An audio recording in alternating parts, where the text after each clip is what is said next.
بالنسبة للرقيب الأول بدأنا في المحضر. واش تخدم؟ سودور. دير المقارنة في التصريحات بالنسبة للأشخاص هذو اللي استدعيناهم كامل. ناصر راك سير ما تحركتش من الدار من 8 تاع الليل؟ راني سوري صرت شاف بلي ما تحركتش من الدار. أي اختلافات في التصريحات؟ واش بها يدك؟ البارح كنت نخدم قصتها.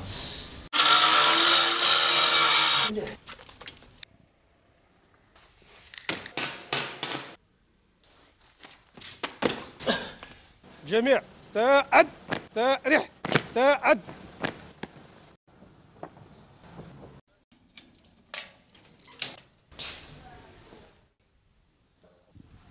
أوه دولة.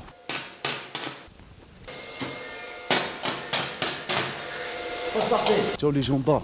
قلع عارو. قلع لي جوندار. قلع لي جوندار.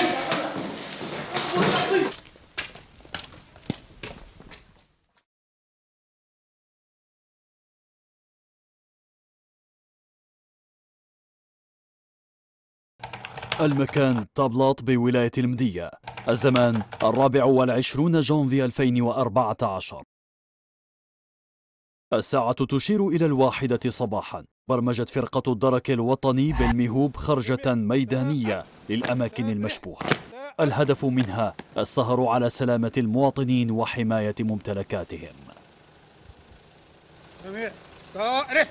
عندنا دورية مبرمجة مخطط تابع للقيادة. وعلى هذا الأساس عقد قائد الكتيبة الإقليمية للدرك الوطني بطابلاط اجتماعا ميدانيا مع مصالحه المشبوهة قصد إلقاء القبض على الأشخاص المشبوهين، لذا على الجميع توخي الحيطة والحذر، اليقظات تامة أثناء التنقلات، ترك المسافات الأمنية والتبليغ عن أي شيء يرى فيه أنه فيه خطر.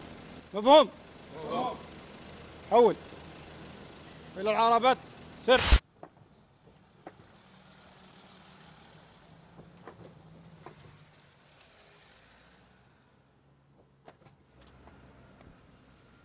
مباشرة بعدها تنقل رجال الدرك الوطني في دورية روتينية إلى الأحياء والمناطق المشبوهة.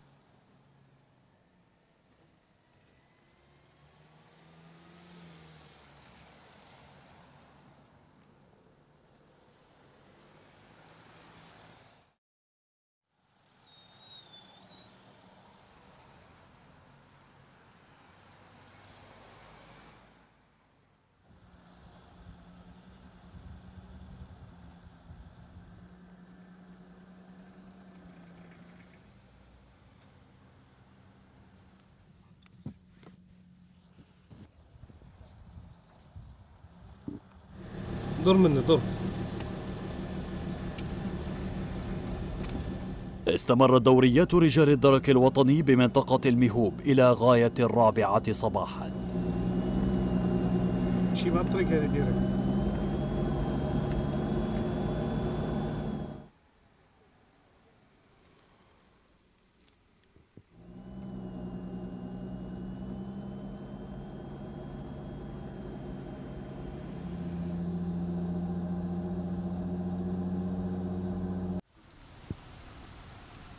أوه دولة. دو جبن دركا. قال بيهونا.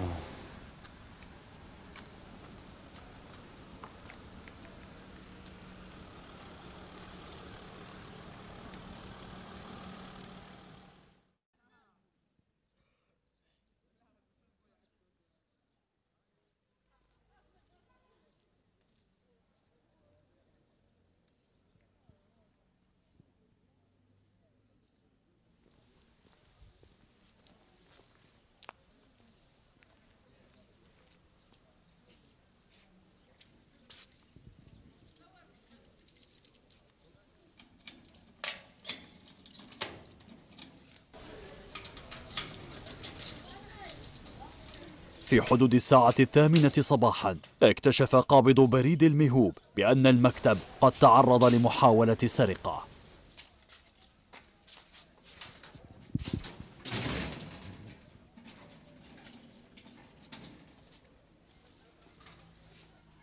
توجه مسرعا نحو مصالح الدرك الوطني لتقديم شكوى.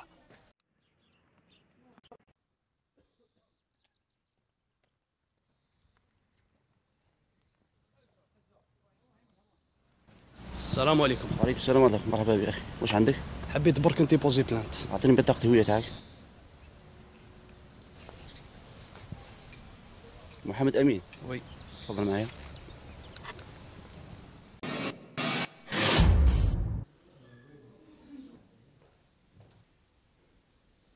السلام عليكم. وعليكم السلام ورحمة الله. بون انا القابض تاع المركز البريد تاع الميهوب، جيت باش نقدم شكوى على المركز البريد. اليوم دخلت الصباح لقيت الحاله مكسره تماك، الحيط لقيته مكسر. معليش تفضل، اعطينا بطاقة الهوية تاعك. شكرا. تفضل أخي، ريح دوك نعيطولك.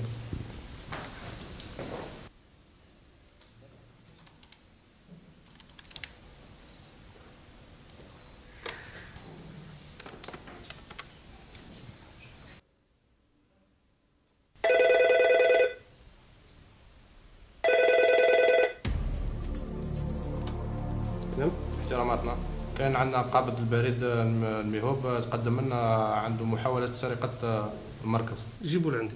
مفهوم.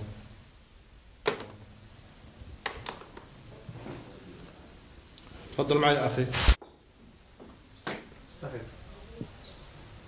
تفضل. السلام عليكم. السلام ورحمة الله. تفضل أخ.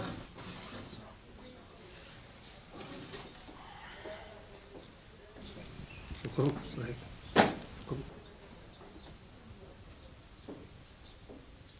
الأخ واش عندك؟ عندي القضيه تاع مكتب البريد تاع بلديه الميهوب. انا هو القابض تاع المكتب هذاك. دخلت اليوم الصباح كالعاده، لقيت الاخر مكسر، لقيت الحيط مكسر، لقيت البوسطه سودي محطوط تماك. بوسطة سيدي هذا لقيته لداخل مركز البريد ولا لبرا ولا كيفاش؟ لقيته لداخل محطوط قدام الكوفر مع واحد الادوات هكا محطوطين تماك. الكفر اسكو فتحوه ولا؟ بون لا داروا محاوله باش يكسروه، مي هو الكفر مازال مغلوق. اذا ما تدولكش الدراهم ولا؟ لا ما تدولوا، كل حاجه ما زادت في بلاصتها.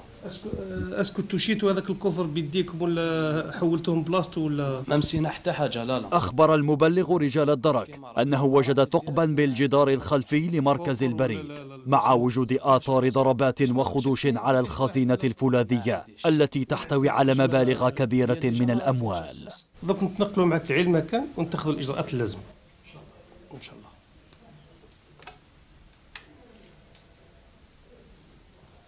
الرقيب الأول راه عندي لهنا. تفضل اتخذ مع الإجراءات اللازمة. مفهوم. قائد الفرقة الإقليمية وبعد إعلامه بمستجدات القضية قام بإخطار قائد الكتيبة بالمعلومات المتحصل عليها بناء على تصريحات قابض البريد.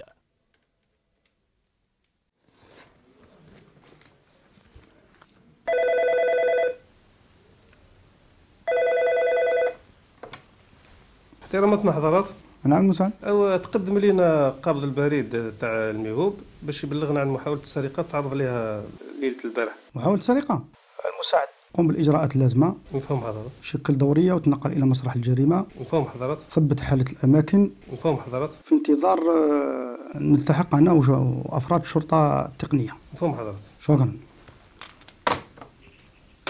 على إثر هذه الشكوى تم تشكيل دورية والتنقل إلى عين المكان مرفوقين بأفراد شرطة تقنية.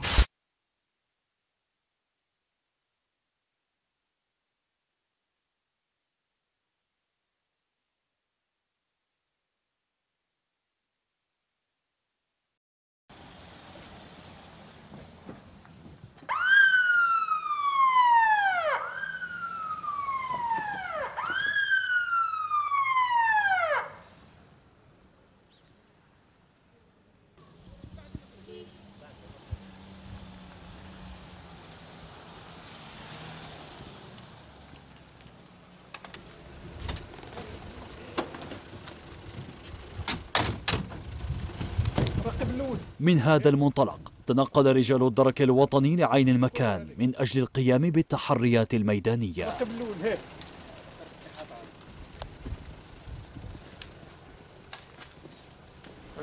وعليكم السلام. تفضل ورينا. تفضل الشيخ.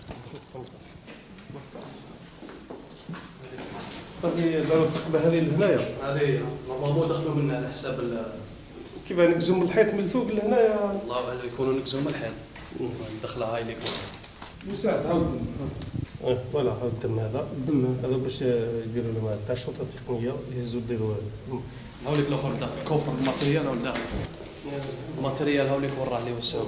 لاحظ رجال الدرك الوطني وجود ثقب بالجدار، بقع حمراء من المحتمل أن تكون دماء، ومعدات للتلحيم موضوعة بجانب الخزنة الفولاذية. إلى غير هذه الضربة ولا كشمة بلاصة؟ كاينة وحدة من هيك. إيه فوالا هاي صح. أمسية وهنا باش يفتحوها من هنايا وما قدرولهاش. ما قدرولهاش. توشيتوها انتم بيديكم هذه ولا؟ ما كاش لي مسا، أنا برك دخلت عاود غلقت الباب وخرجت، ما كاش كاع لي مسا. شوف خليو كلشي كيما راه، واحد ما يمس حتى حاجة حتى نجيو الشرطة العلمية. مفهوم؟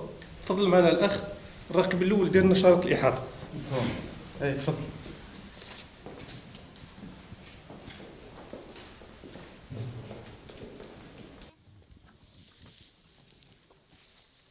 على الفور تم تثبيت مسرح الجريمة ووضع شريط الإحاطة إلى حين وصول أفراد خلية الشرطة التقنية.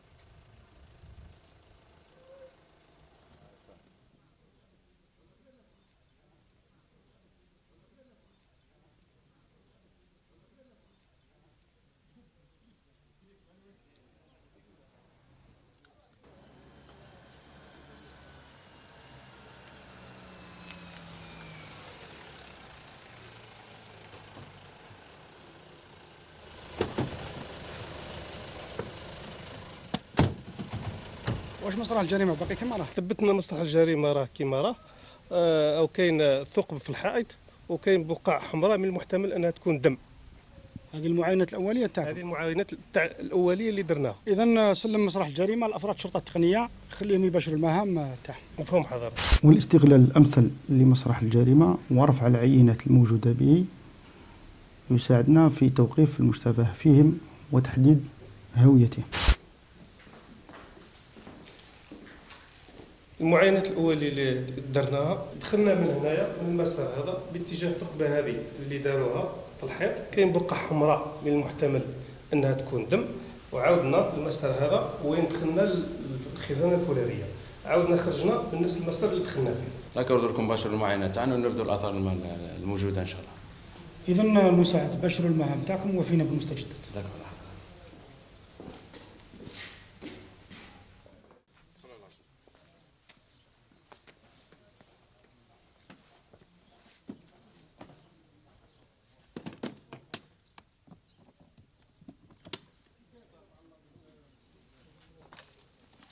باشر رجال الدرك الوطني تحقيقاتهم لفك غموض وتفاصيل الجريمة.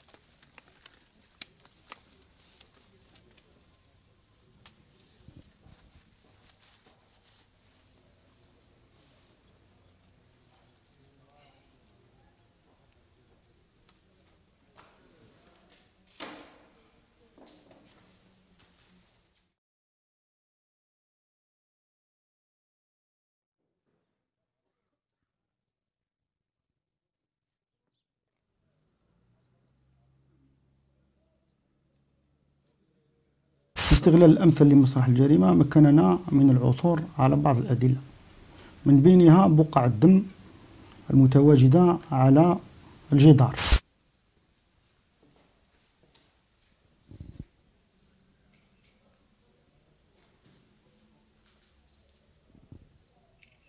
وجود معدات وأجهزة تستعمل في التلحيم. من خلال المعاينة الأولية بمسرح الجريمة، تأكد رجال الدرك الوطني أن الفاعلين ذو بنية مورفولوجية نحيفة بناء على الثقب الموجود بالجدار، ناهيك على أنهم يمتهنون مهنة التلحيم.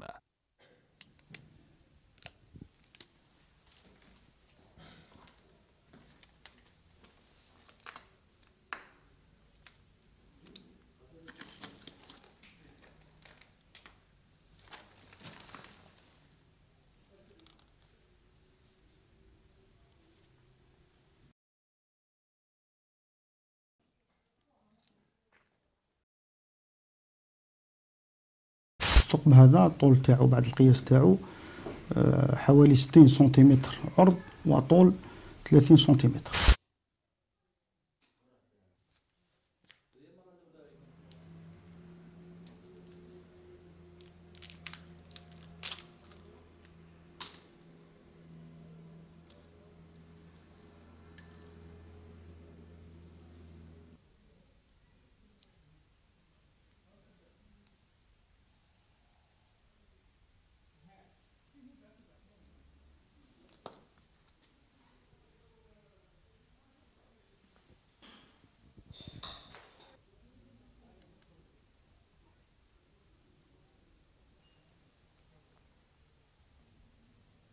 تم رفع عدة بقع حمراء من المحتمل أن تكون قطرات للدماء.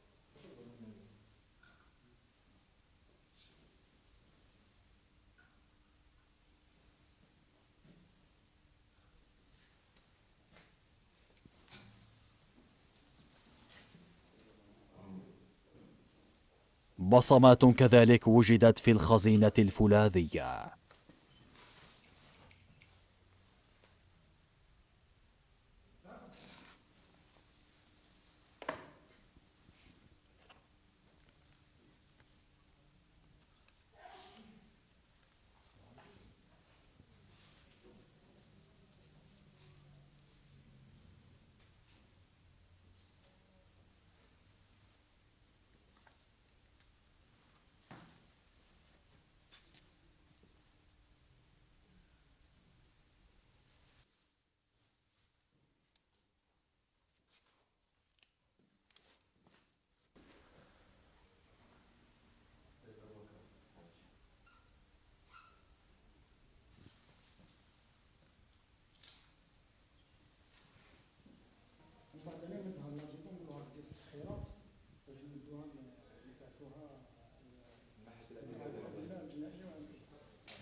لحد الآن مختلف جريمة محاولة سرقة مركز البريد مجهول لدى مصالح الدرك الوطني.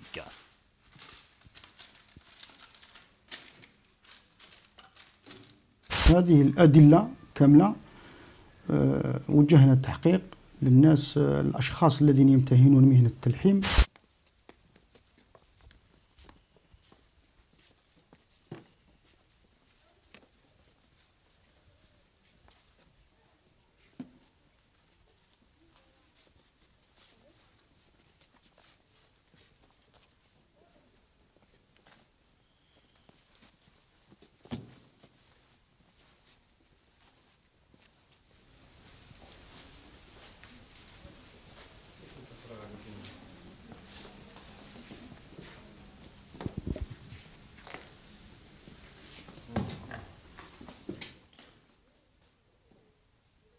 تم رفع آثار للأقدام من مسرح الجريمة.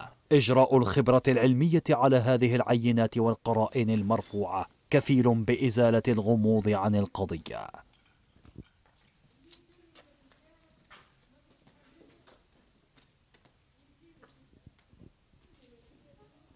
هذه الأدلة تم رفعها وإرسالها إلى المعهد الوطني للأدلة الجنائية وعلم الإجرام من أجل الاستغلال الأمثل، وعلى هذه الأدلة العلمية نبني التحقيق تاعنا ونحاول نحصر المشتبه فيهم ونواجههم بالأدلة العلمية.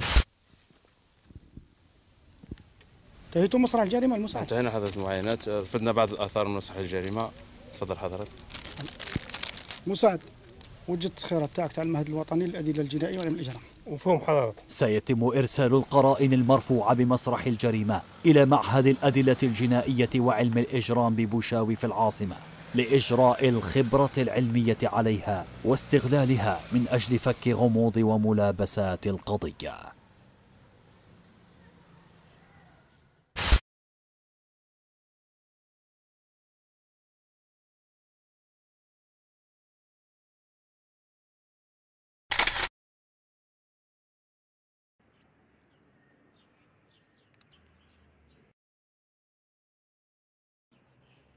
من هذا المنطلق كثف رجال الدرك الوطني تحرياتهم، وبحكم أن الدرك الوطني مؤسسة جمهورية في خدمة المواطن وتضع تحت تصرفه الرقم الأخضر 1055 والموقع الإلكتروني ppgn.mdn.dz.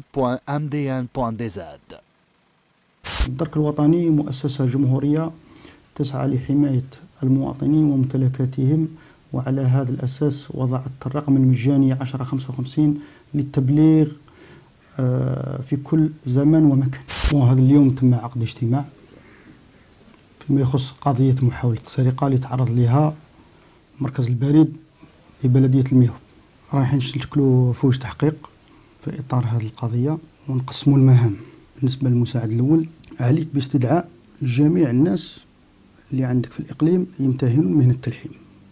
هذا لبينة المعاينات الأولية نتاعنا باللي هذو الأشخاص يمتهنون مهنة التلحيم. إذن قدم لهم استدعاءات باش يجوا الفرقة وتتعمق معهم في التحقيق. قائد الكتيبة الإقليمية للدرك الوطني لطبلاط عقد اجتماعا مع مصالحه لتقسيم المهام ووضع خطة للتوصل لمرتكب الجريمة في أسرع وقت ممكن. ذو بنية جسدية نحيفة، واحد اللي سمين ولا ما يقدرش يدخل من الفتحة هذيك. دونك هذه نقطة إيجابية لنا اللي نزيدوا نركزوا عليها في التحقيق تاعنا. إذن عليكم بتكثيف التحريات وجلب كم المعلومات وتنشيط عنصر الاستعلامات حول هذه الفئة. بالنسبة للرقيب الأول عليك مقارنة التصريحات تاعهم بداية المحضر وأثناء أخذ التصريحات تاعهم. دير المقارنة في التصريحات بالنسبة للأشخاص هذو اللي استدعيناهم كامل، وأي اختلافات في التصريحات سجلها بجانب باش نعاودوا نزيدوا نتعمقوا مع الأشخاص هذو في التحقيق، ممكن توصل المشتبه فيهم. أما بالنسبة للنقطة الثانية اللي وجدناها في مسرح الجريمة اللي هي بقع الدم المساعد، الأشخاص هذو اللي تستدعيهم كامل نقلعوا لهم عينات تاع الدم ونبعثوها للخبرة ونشوفوا المقارنة تاعنا إذا كانت إيجابية ولا لا. في حال تحديد هوية المشتبه فيهم نسق مع فصيلة الأمن والتدخل باش نوقفوهم كامل. فهم؟ تفضل.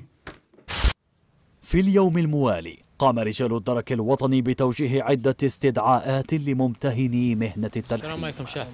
لا بس الحمد لله. الشاف بعثوا لي كونفوكاسيون. اسم كريم علال. علالة. تفضل معي. واش تخدم؟ سودور شاف. المشتبه فيه الأول المدعو علال، وحين سماع أقواله كشف لرجال الدرك الوطني بأنه وبالفعل يمتهن مهنة التلحيم. راهو عند ولد عمي. شكون ولد عمك؟ ناصر، واحد يمشي معايا بزاف احتاجو عطيته له. والصدر تاعك كبير صغير؟ موين. اللون تاعو بلو. قدم علال مواصفات العتاد الذي يشتغل به، وأشار إلى أن المعدات قام بإعارتها للمدعو ناصر. علال راك من ضمن المشكوك فيهم لمحاولة سرقة مكتب البريد. شوف اش من السرقة، أنا خاطيني، أنا ما والو، أنا كنت في الدار أنا. المهم تاخذوا معك الإجراءات وننزعوا عينة من الدم تاعك، وفي حالة ما نحتاجوك نتصلوا بيك. ما كاش مشكل شاف. ناصر واش تخدم؟ نخدم سودور حضارات. عندك بوسطة سودير؟ لا ما عنديش. كيفاه تخدم سودار وما عندكش بوسطة سودير؟ كان عندي واحد وتحرق لي، يا ما لا سلفت واحد على وليد عمي. وليد عمك واش يخدم؟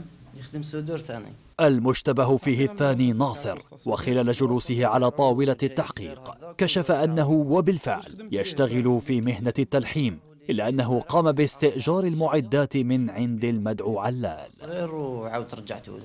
وين كنت البارح في الليل؟ شوف كنت في الدار مريح. ليلة كامل ما خرجتش منه كنت انت في الدار؟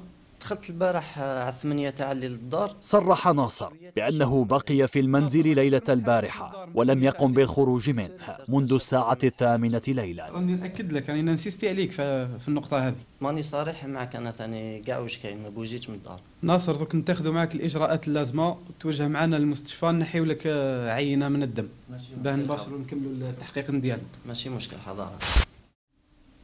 واش سموك؟ زبير. واش تخدم؟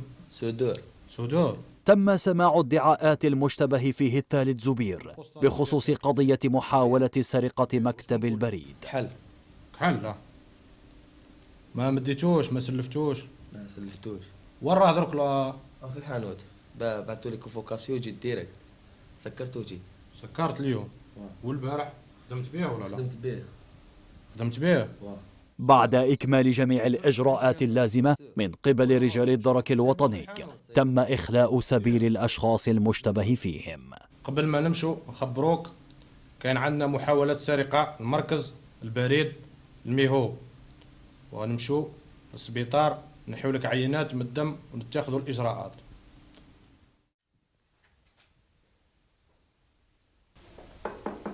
تفضل.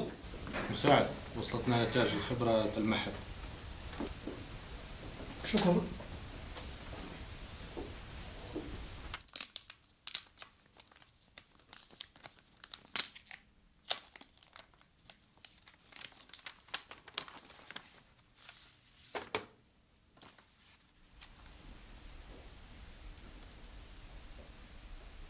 بعد حصول رجال الدرك الوطني على نتائج الخبرة العلمية التي تفيد بتطابق بقع الدم المرفوعة بمسرح الجريمة مع دم المدعو علال، تأكد الدركيون ضلوعه في عملية السطو.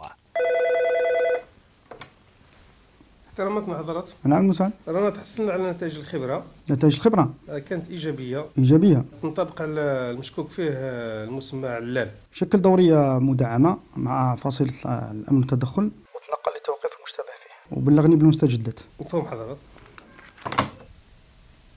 نتائج الخبرة العلمية مكنت من تعرف أحد المشتبه فيهم المتورط في القضية المدعو علال، اللي كانت عينات الدم المرفوعة من مسرح الجريمة تطابق بشكل كبير وعينة الدم المرفوعة من الشخص.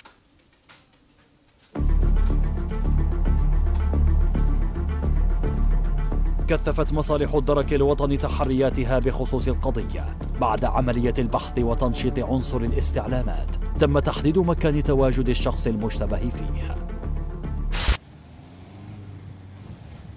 كان المدعو علال بأحد الأحياء الشعبية في ولاية المدية. لحظات قليلة مصالح الدرك الوطني تقوم بتوقيف المشتبه فيه.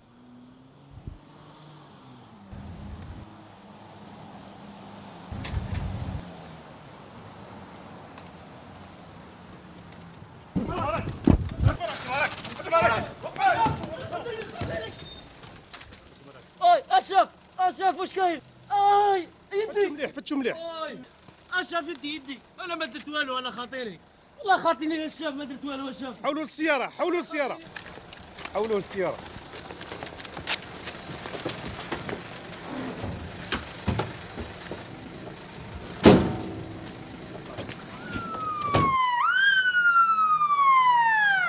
تم اقتياده إلى مقر الفرقة للتحقيق معه من جديد.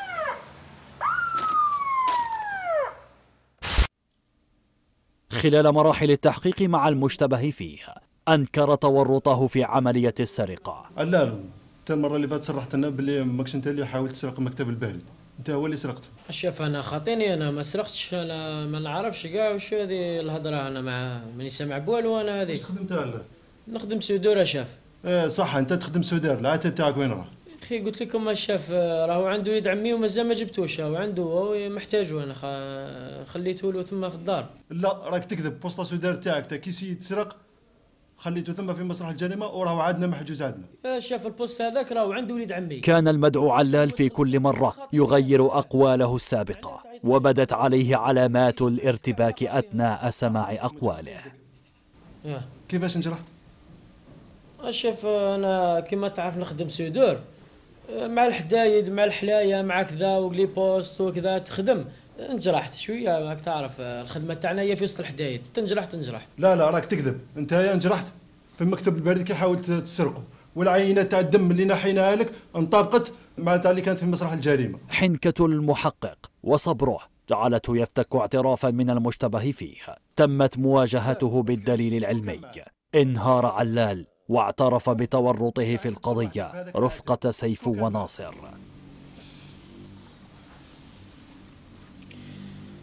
شوف أنا اللي دخلت وكان معايا زوج.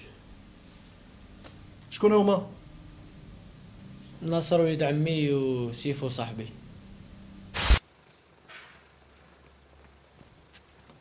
بنفس العزيمة واصل رجال الدرك الوطني فك ملابسات القضية. تم التنقل لتوقيف بقية أفراد العصابة.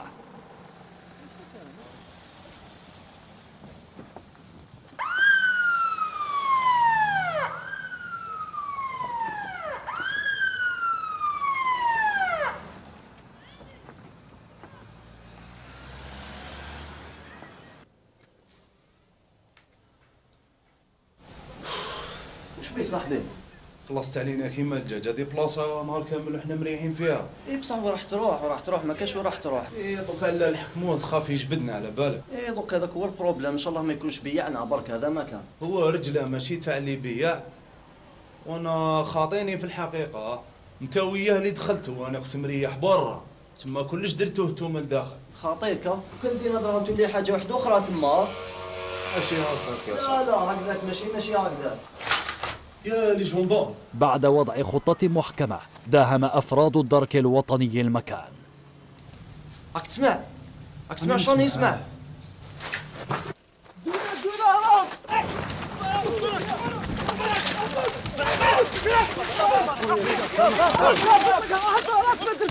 يا شوف فصل خاطين. ديري لي مسلوط. ديري لي مسلوط. ديري لي مسلوط. رخف يدك. ديري لي مسلوط. هاتشو مليح. يا حضرات ما درت والو. اسكت. يا حضرات. دار شوف اصبر فهمك. خاطيني هنا شوف. دار. خاطيني شوف. خاطيني كلش انا شوف. تم توقيف كل من سيف وناصر وتم اصطحابهما إلى مقر الفرقة للتحقيق معهما.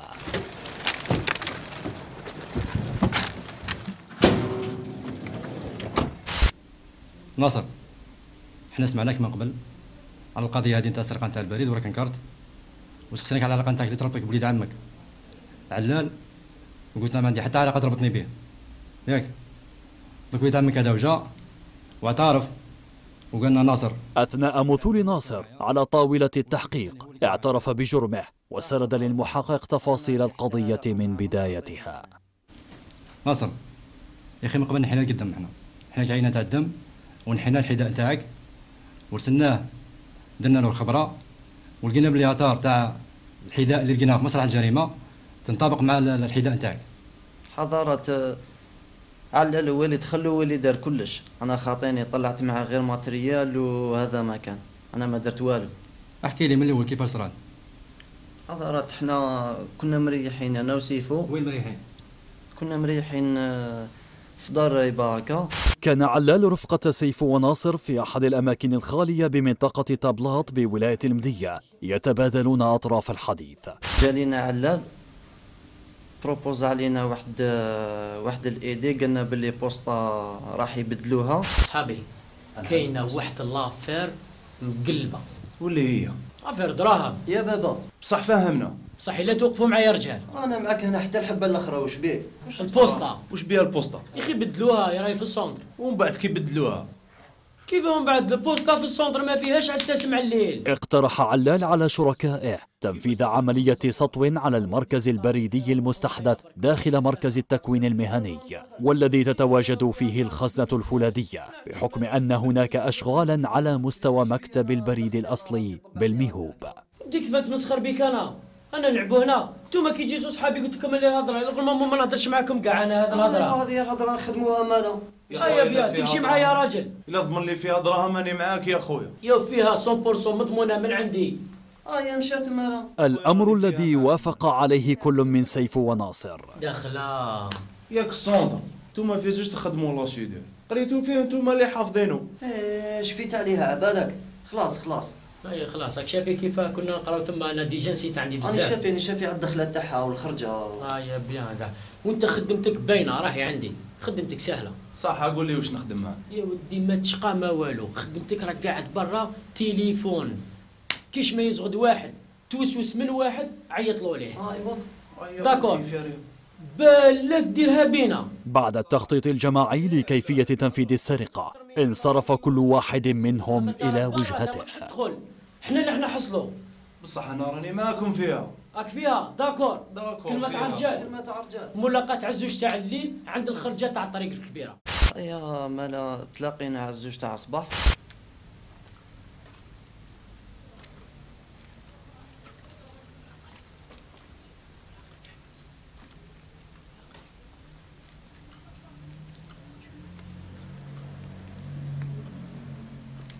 تشير الساعة إلى 2:30 صباحا. قررت الجماعة تنفيذ العملية.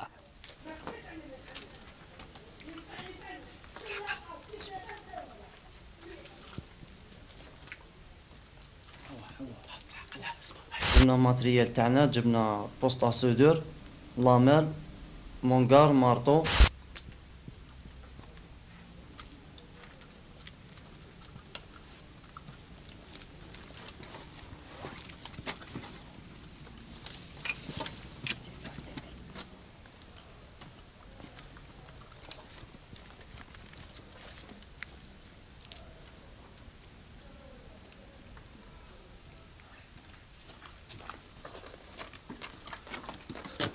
اسمع اصبر شوف حبا كيفاه ارجوك بص ارجوك بص ما تديرش الحس. شد الاخرين شد الاخرين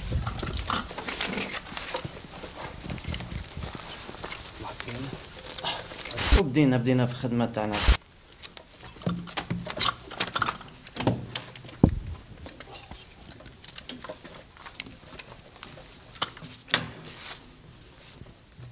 طلعنا من الصوت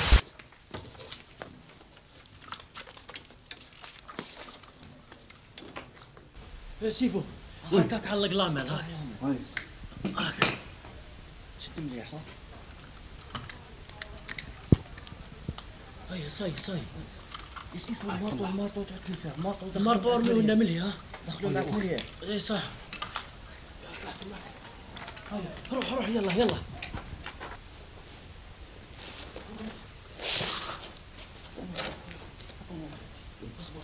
اصبر انا نعطيك الخيط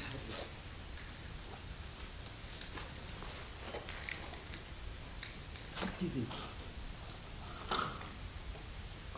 شوف مليحه عندك تبغى. شكون اللي دخل معك لابا؟ دخلت انا وعلال وسيفو ريح برا ريح يعسن. هيا اسمع حطيني الخيط خليني نعطيك الامر. حتى يحكي مليح. هيا صح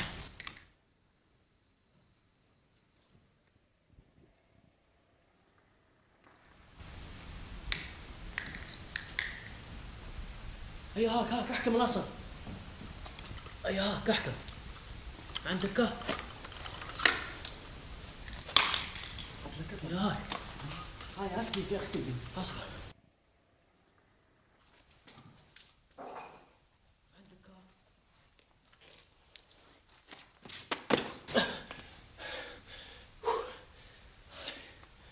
ناصر هاي شو هاي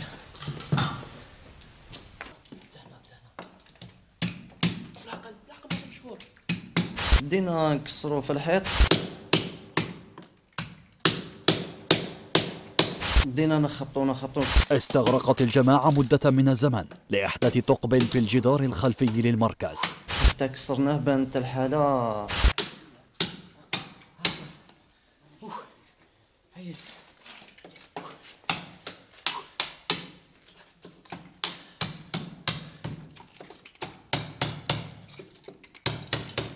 لا تكفي نورمالمون بدخل. واقيلا تكفي تكفيك نورمالمون. سي شوف سي يا ودي مشي.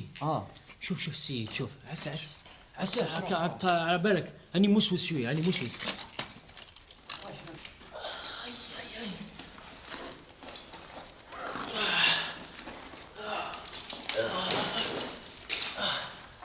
قام كل من ناصر وعلال بالدخول إلى المكتب لمباشرة عملية السرقة. يلا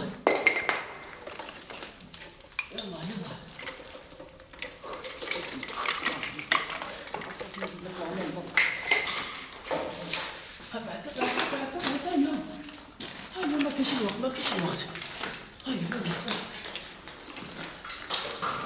هيا بلاقة حبيبي شد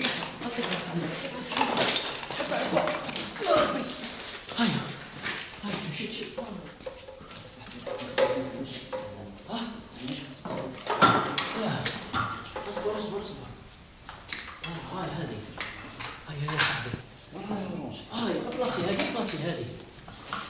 هذه اصبر سلك الخيط حضرت. احنا كنا مع الكوف.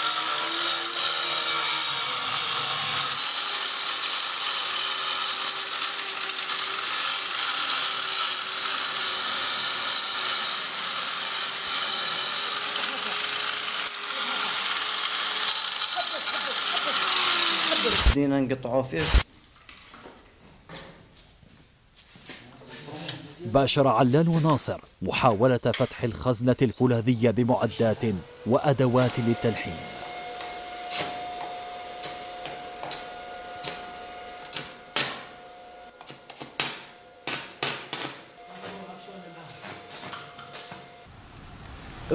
دولة كنا قريب نفتحوها.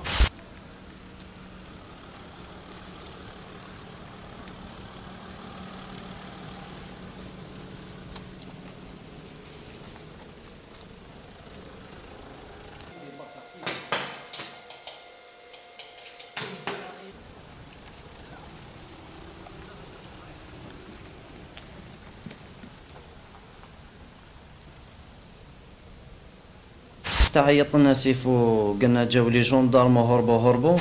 لاحظ سيف وجود دوريات لمصالح الدرك الوطني في المكان، فقام بالاتصال بشريكيه لإعلامهما بالأمر. واش صاحبي؟ الو وصل. واش صاحبي؟ قلع لي جوندار. شنو كاين؟ جاو لي جوندار. قلع عارف. قلع لي جوندار. قلع لي جوندار.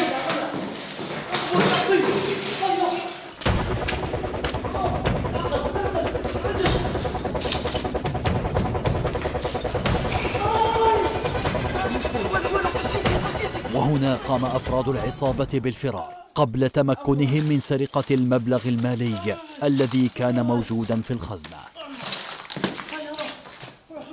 هيا مالا هربنا ونسينا الماتريال ثم نسينا لامال مونغار مارطو.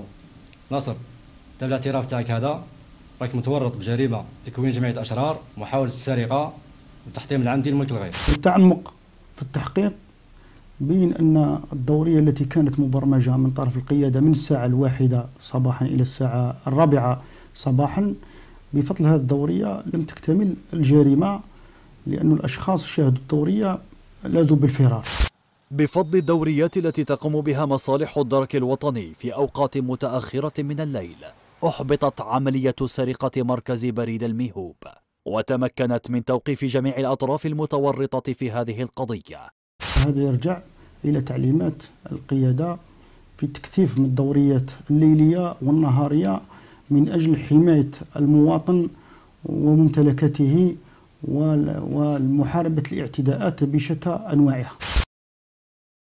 تم تقديمهم أمام العدالة بعدما وجهت لهم تهمة تكوين جمعية أشرار، السرقة الموصوفة والتحطيم العمدي لملك الغير. على إثر هذه الأحداث تم رفع ضد المشتبه فيهم جناية تكوين جمعية أشرار، وجنحة التحطيم العمدي لملك الغير، وجنحة محاولة السرقة. بعد استيفاء جميع الإجراءات القانونية تم تقديم المشتبه فيه أمام الجهات القضائية.